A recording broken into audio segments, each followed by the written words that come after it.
And it says that we're live. Hello, hello. Hi, welcome to the StockinetteZombies. I'm Amy, also known as J Nitma. And I'm Megan, also known as Just Run It. And this is episode 333. All threes, three threes. Yeah. See, I'm also in a chair that I'm not used to sitting in, so I'm like, I'm using this. You could get the share hair flip. Yeah, I don't know. It's just a different configuration, so I'm more likely to do that. I don't know why. You can also see that my background's different. I'm sharing working at home with my husband, and I'm just trying to figure out where the best place to record is. So you can see some of my alternative storage for yarn. You've just got yarn. You've got yarn everywhere. I've got yarn everywhere. Yeah. That's awesome. Yeah, no, I've had a busy week, and I know that we've been busy on the ZKN and ZK fronts as well. Mm-hmm. But we've had some COVID testing because we've had a cold crop up in our family, which is kind of like and then the school reached out and said that Dexter, who's been vaccinated, may have been exposed. Mm. So we get to possibly test there. And then last week at bike practice, Ellie wiped out and had her, like, the dropper post lever on her handlebars, went into her leg, like ice cream scooped into her leg. Yeah. So we got to spend some time in the ER, which now all of us are like, oh, were we exposed there? Right. Mm-hmm. Because there were a lot of people there. So, once she got into the peds area at the ED, it was okay, but it was sitting out in that main area. So yeah, she's got some stitches and she's hobbling around, and yeah, it's just been crazy. I feel like parenting is not for the weak of heart. Right. I think before we started, I was telling you about like a coworker who his infant was in a daycare situation where the daycare provider got sick. And so then their daycare shut down. I can't even imagine. Yeah. I'm like, oh no. So how do you work without daycare for at least 2 weeks? And then, on top of that, have to worry about exposure, because in the daycare situation, you're spending a lot of time with the person. That said, because Ellie did not get to go on her bike adventure this weekend, we did start watching some total trash reality TV together. The Circle. Have you started? Oh, yeah. Lucy actually really likes that too. She sat down for 10 minutes of an episode, and she was really excited. Ellie, we have not gotten through all of it yet. Yeah, I think it's kind of like Big Brother-esque, except you can't see each other, so you can kind of catfish each other, right? So there's people in the game that are pretending to be pictures that they aren't, and I don't know. It's a lot of again, I say trash TV like with love in my heart, because obviously Ellie and I have been binging it. Love in our hearts, and also I feel like I'm losing brain cells when I watch that show. Like, honestly, I'm like, why am I watching somebody talk out loud to something? And we keep saying, like, I think I could read this show in 5 minutes. Anyway, we've been bonding over it. Jeremy's giving us a hard time. So he's like going down in the basement and saying, like, I can't believe you guys are watching this, but we are bonding over it. We're on season 2. So hashtag Team Chloe. Yep. Are you watching any of the foreign ones? No. They have foreign ones. I don't know that I need to know that.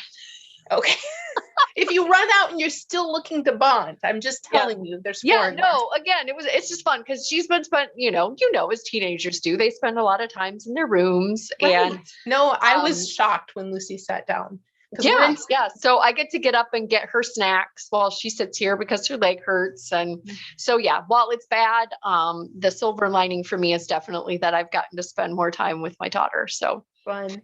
Yeah, we're on season 3, so I can't talk to you about it No, because I don't want to spoil and anything. Ellie doesn't want to start season 3 until we can binge the whole thing. But that's not the point of this podcast.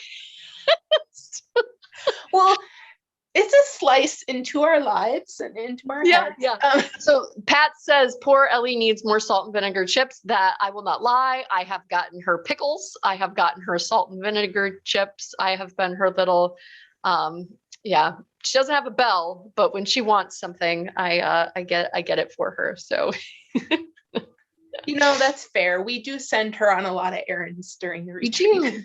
We do. So yeah, ZK signups are in full effect. We've got the $3 or the previous top tier because we didn't have everybody just sign up on a date, right? So there's kind of a moving window. And then yesterday, you sent out the email for the $2 a week / kind of the previous middle tier. And check your spam if you're used to seeing emails from Megan at StockinetteZombies. These are coming from Amy. So that's exciting. I'm excited. We're also seeing the vendors application come in, which is very exciting. Yep. There's still another week. So if you have somebody in mind, shoot them to the application process. It's looking really like a really good market. Yeah, excellent. Yeah, and ZKN has all kinds of exciting things. So we've got Samantha Guerin this weekend, recently added to the schedule, but didn't get it into this week's mark your calendar, that we're going to be chatting with Jamie Hoffman, Knitosophy, which I'm super excited about. She's got that beautiful butterfly sweater. I can't remember what it's called.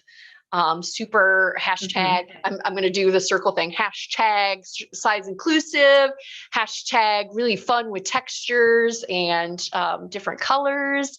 So winky face emoji with tongue sticking out. Send. I like when they do the send with their hand too. Yeah. It gets so annoying. It's okay. We'll just work it into all of our discussions here. But that's fun. So lots of fun coming up. Yep. And for sure, for everybody that's planning to join us in 2022. Yeah. And I guess my only tip or a trick that goes with that is that if by some chance we have public offerings of the retreat, those will be going out on the 26th. I believe. I can check. And then, double check that. But the main thing is that if you subscribe to our feeds, so if you subscribe, then you will get that in your email rather than having to come out and seek us out online. Yes. Yeah. 26th at noon. Okay. So 26th at noon, chances are that's when I will hit the trigger. It'll go up, and then the email bots will then send it to you. So, and we'll have a public wait list, as we often do. So that might be the only thing that you see if we don't have spots available. But again, just super excited for the ZKN. I guess I've got a lot of ZKN stuff going on in the background too that folks don't necessarily know about. So we've got all of our swag ordered, and that'll be coming out to folks once it gets into my hands and we can get it shipped. But super excited about the unveiling of that as well. So like all sorts of things behind the scenes, right? We're getting little proofs of our logo for the retreat, which is super cute this year. And Megan's already picked out her hashtag for her team. She's very excited about it. We get to pick which team we get to be we don't get to pick the teams per se, but we get to pick which logo, which graphic we want to be a part of. So maybe the circle had a little bit to do with my hashtag, but or laying claim to it. Anyway. So tips and tricks. Did you say that you had something? So mine's just kind of a tip that is also a confession. These are my confessions. So I've been knitting on my lovely Illuminate because I only have my short little sleeves left. I'm kind of trying to fit it in while I'm busy working on my Hoagie. But as you can see, this up here is a lovely 2x2 rib. And this down here is a lovely 2x2 rib. But then the hem is a 1x1 rib. So when I was just happily knitting along and I got to the length and I knew it was time to do ribbing, I just did the ribbing that, like, I don't know, it just came, I was like, oh, 1x1, didn't look at the other parts of my sweater, did not read the pattern. And sometimes they are different, don't get me wrong, but once I had noticed what I was doing, I went back and I read the pattern and I did put the wrong ribbing down here per pattern. Once I get the sleeves done, I'll decide whether or not I want to redo this. But just now, looking at the aesthetic, I do kind of want to redo it. I like this 2x2 up here and I love it on the sleeve. And I think I'm going to need to rip that out and redo it on there. Yeah, I can hold up mine as well. I know that mine, I noticed because I was looking at what the bind off was going to be, right? And so she's got this lovely, I can never remember the name of the cast on and bind off. It's like the Jenny's? No, it's super stretchy, which would make you think Jenny's, but it's like you put it on provisional yarn. Tubular. Thank you, Valerie. Oh yeah, I opted for not doing that. Skipped it. Yep. Yeah. No. So again, so it's not really tubular like up here for me. Yeah. So I'm gonna match down here. Yep. Tubular. So yeah. No, I think I would notice as well. I finished my Sanderson and I noticed in the pattern, she purposely had them differently. Right. I made them match just because I noticed. If I hadn't noticed, I would have just done it per pattern and been okay with it. But, each of them have kind of different properties, right? So I guess. Right. This definitely doesn't cinch in as much as I think she intended. So because it's 1x1, it's a lot looser. So there's a couple things, but again, I'm going to try it on since it's fully bound off. I'm going to try it on once I got the sleeves done, and I'm going to make a judgment call at that point because it might fit me around my hips weird or something. I don't know. Yeah. Because again, I tried it on before I started the sleeves and didn't notice it then. Yeah. But yeah, no, I need like some sort of memory device to get me to tubular bind off and yeah, another thing that's not really related to knitting tip or trick is that I was feeling like I needed to do something different with my eating and exercising habits. So I went ahead and I signed up for an app. And it doesn't really matter which one, but they were like, you should really weigh yourself every day. And I was like, trash. No, I'm not going to do that. I haven't weighed myself in 6 years. Honestly. But with COVID and whatnot, I took a guess at what my weight was. And then I did weigh myself because the app is very adamant that you need to track your progress. I was like, oh, I was off by a lot. So I thought I must be really happy with the size that I am as far as like, because I gave myself a number that was a lot lower. Made you happy. A number that made you happy. Yeah. I don't know. But again, looking in the mirror, I'm not unhappy with what I'm seeing. I don't know. Yeah, Google Fit wants to know my weight too, and I am a whole 1 pound. If you haven't noticed, okay. So just like 1 whole pound. You don't need to know that. Not only that, but I just I don't want to know that, and I don't want to track it. So here, have my 1 pound. Yeah. Well, again, I had success for 5+ years until pandemic of not tracking anything and having things be fine. But I've just noticed through COVID, my eating habits have gone. So I need to start tracking things more so that I know what I'm eating. Fun. All right. My tip or trick, I've got a ton of them. I've like started to like, stream of consciousness, start writing them down. So if you know me, you know that when I started doing color work or two color or anything, always had to be different colors of the same base. Right. Mm-hmm. So like my first foray into it was mixing bases. Right. So like, this is a really good example of, mixing bases, because I did kind of start out with all of these colors from Barrett Woolco. Mm-hmm. And then I decided that this pink that was from Farmer's Daughter fiber that was also sport could be mixed in. It is different. The fiber content is different. It's a different feeling stripe, even when like I'm wearing it. But I really love, I'm getting into it, right? I'm getting into mixing textures now, not just even like bases, but different textures. So saw that Max, the knitter, also has this as a hat now, which is exciting. Fun. So I've got leftovers. I don't know why more designers don't do that. I feel like a hat is a perfect swatch. Mm-hmm. So you should, if you've got a color work sweater, you should have a color work hat as well. Note to self.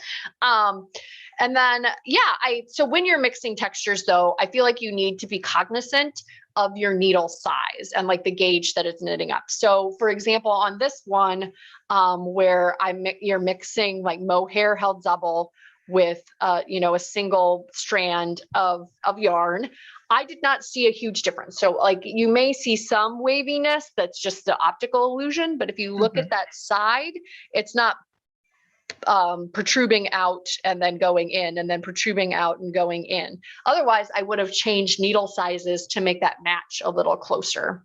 And again, this sweater is really like the epitome of Megan never would have. This is my personal growth. The epitome of my personal growth. So super fun to mix textures. Also, like, make sure that you're paying attention. So when I started this one, which was definitely mixing texture, I was noticing that I was getting that. So you can't see it now because I've picked up for sleeves. But this top part, I knit the normal fingering that's not the cotton fluff on a 5. And then I moved on to the cotton fluff that was also on a 5, because she doesn't have you changing needles. And I was noticing that it was much more expansive, and I didn't want it to kind of billow out.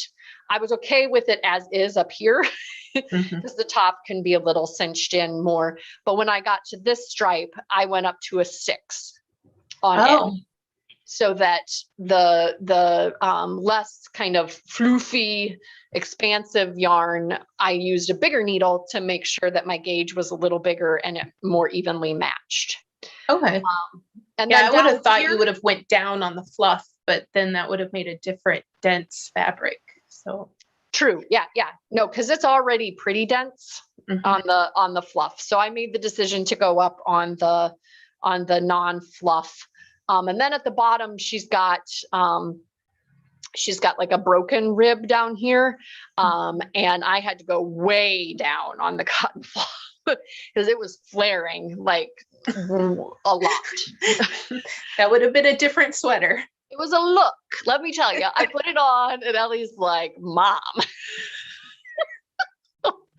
what is that? And I'm like, it's a look. So yeah, I went way down here. I'm still feeling like it's a little flary, but I don't feel comfortable with going down much further on it. Like it would feel like, iron, like bulletproof.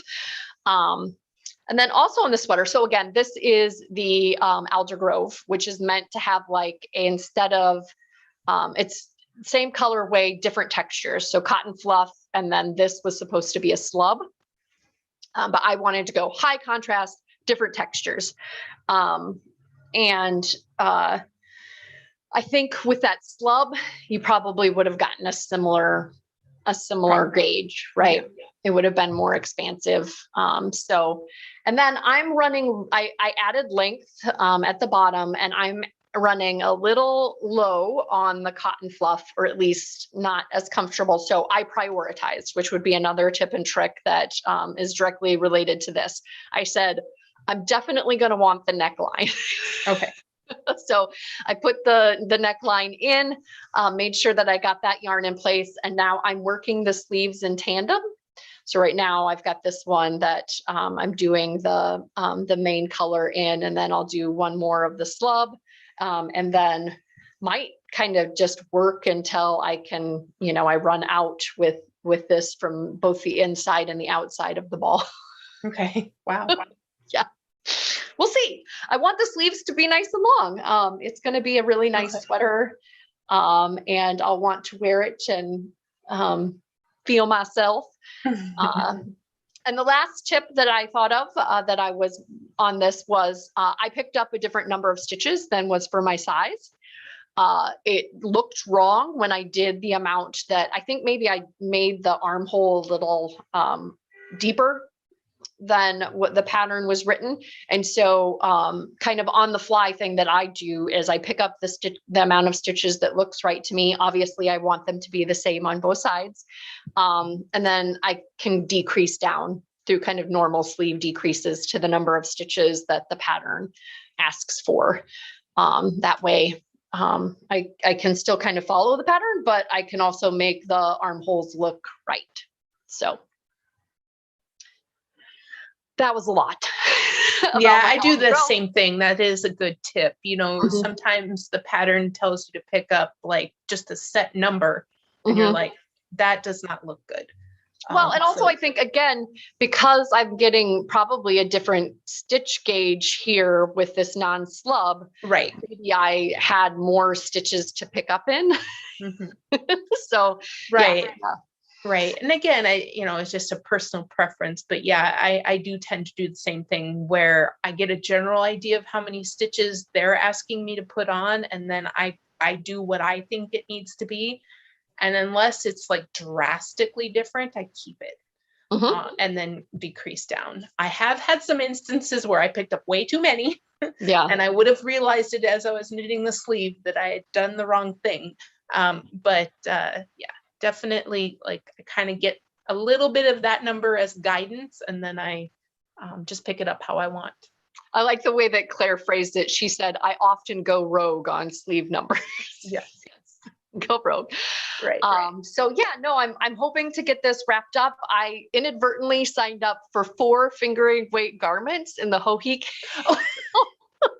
That's a lot for 6 weeks. On your Google Forms, make sure there is a email receipt. That's all I'm saying. Because like people like me, I'm like, I think that I didn't sign up. Like I can't remember which. So I signed up for one garment twice. And then obviously there was multiple sessions of like VKNs where we were chatting about it. And I went out and signed up and then I forgot. So yeah, that's a bit much. I don't know that I'm going to commit myself to.